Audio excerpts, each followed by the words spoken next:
வணக்கம் நண்பர்களே. வாழ்க்கையில் நிலைத்தன்மை, பொறுமை, அமைதியான வளர்ச்சி இவை மூன்றும் இருந்தால்தான் உண்மையான வெற்றி கிடைக்கும் என்று நீங்கள் நினைத்திருக்கிறீர்களா? அப்படியான அந்த தன்மை கொண்டவர்கள் ரிஷபராசி அன்பர்கள்தான். இன்று நாம் பார்க்கப் போவது ரிஷபராசி அன்பர்களுக்கு 2026 ஏப்ரல் மாதம் எப்படி இருக்கப் போகிறது என்பதை மிகவும் விரிவாக. இந்த வீடியோவை முழுவதும் பார்த்தால் உங்கள் வாழ்க்கையில் எந்த மாற்றங்கள் வரப்போகின்றன, எந்த விஷயத்தில் நீங்கள் கவனம் செலுத்த வேண்டும், எப்படி நீங்கள் நிதானமாக முன்னேறலாம், எல்லாம் தெளிவாக புரியும். ரிஷபராசி அன்பர்களே, கடந்த சில மாதங்களில் நீங்கள் சில சவால்களை சந்தித்திருக்கலாம். நீங்கள் எதையும் நிதானமாக செய்து வந்தாலும் சில விஷயங்கள் தாமதமாகி இருந்திருக்கும். பணம் சம்பந்தப்பட்ட விஷயங்களில் சற்று அழுத்தம் இருந்திருக்கலாம். உறவுகளிலும் சில நேரங்களில் புரிதல் குறைவு ஏற்பட்டிருக்கலாம். இதனால் என்னால் சரியாக போகவில்லை என்ற எண்ணம் உங்களுக்கு வந்திருக்கலாம். ஆனால் இதற்கும் ஒரு காரணம் இருக்கிறது. சனி உங்கள் பொறுமையை சோதித்தார். ராகு உங்கள் முடிவெடுக்கும் திறனை சற்று குழப்பினார். ஆனால் இது தண்டனை அல்ல, இது உங்கள் வாழ்க்கையை உறுதியாக்கும் ஒரு கட்டம்.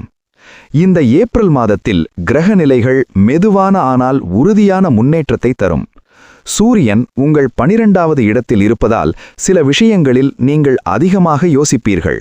ஆனால் அது உங்களுக்கு ஒரு உள்ளார்ந்த தெளிவை தரும். சுக்கிரன் உங்கள் ராசி அதிபதி நல்ல நிலையில் இருப்பதால் உறவுகள், பணம், வாழ்க்கை வசதிகள் மெதுவாக மேம்படும். புதன் உங்கள் சிந்தனை திறனை மேம்படுத்தும்.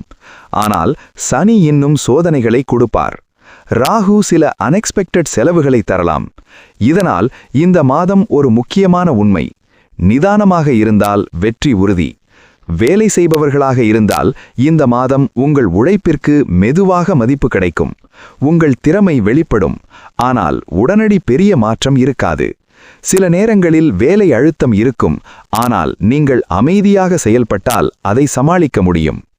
தொழில் செய்பவர்களாக இருந்தால் வருமானம் மெதுவாக அதிகரிக்கும். ஆனால் அன்னெசசரி செலவுகளை கட்டுப்படுத்த வேண்டும். முக்கியமாக பெரிய முதலீடுகளை சற்று தள்ளி வைப்பது நல்லது. ஒரு ஆன்மீக அறிவுரை: வெள்ளிக்கிழமை லக்ஷ்மி வழிபாடு செய்தால் பணம் மற்றும் வளம் மெதுவாக அதிகரிக்கும்.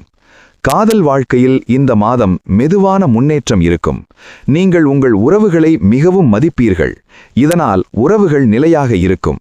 சிலருக்கு புதிய காதல் தொடங்கலாம். திருமணப் பேச்சும் நடக்கலாம். ஆனால் ஒரு விஷயம் கவனிக்க வேண்டும்: பொசசிவ்னஸ் அதிகமாக இருந்தால் பிரச்சனை வரும். திருமணமானவர்கள் உங்கள் துணையுடன் நேரம் செலவிடுவது மிகவும் முக்கியம்.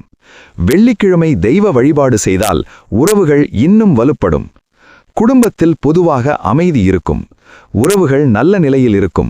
ஆனால் சில நேரங்களில் பண விஷயங்களில் கருத்து வேறுபாடு இருக்கலாம். அந்த நேரத்தில் நீங்கள் அமைதியாக பேச வேண்டும். கோபம் இல்லாமல் பேசினால் பிரச்சனை தீரும்.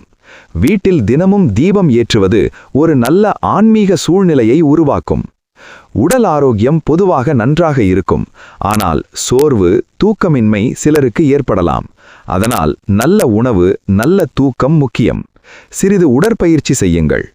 ஓம் ஸ்ரீம் மகாலட்சுமியே நமக என்று ஜபம் செய்வது மன அமைதியை தரும்.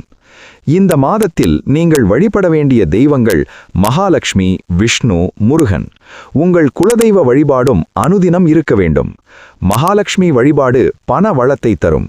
விஷ்ணு பாதுகாப்பை தருவார். முருகன் தைரியத்தை தருவார். வெள்ளிக்கிழமை தீபம் ஏற்றுங்கள். பசும்பால் அல்லது அன்னதானம் செய்யுங்கள்.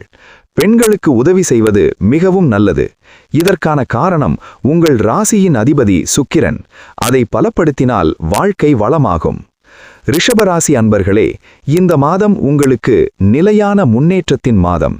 நீங்கள் அவசரப்படாமல் இருந்தால், நீங்கள் நிதானமாக முடிவெடுத்தால், நீங்கள் ஆன்மீகத்தில் ஈடுபட்டால் உங்கள் வாழ்க்கை மெதுவாக உயர்வு பெறும். ஆனால் நீங்கள் அவசரப்பட்டால், அதிக செலவுகளில் சிக்கிக்கொண்டால் இந்த நல்ல வாய்ப்பை இழக்கலாம். இந்த வீடியோ உங்களுக்கு பயனுள்ளதாக இருந்தால் லைக் செய்யவும், ஷேர் செய்யவும். மேலும் இதுபோன்ற ராசிபலன் மற்றும் ஆன்மீக தகவல்களுக்கு நம் சேனலை சப்ஸ்கிரைப் செய்யவும். உங்கள் வாழ்க்கை நிலையான வளத்துடன் அமைய என் மனமார்ந்த வாழ்த்துக்கள். நன்றி. மீண்டும் சந்திப்போம்.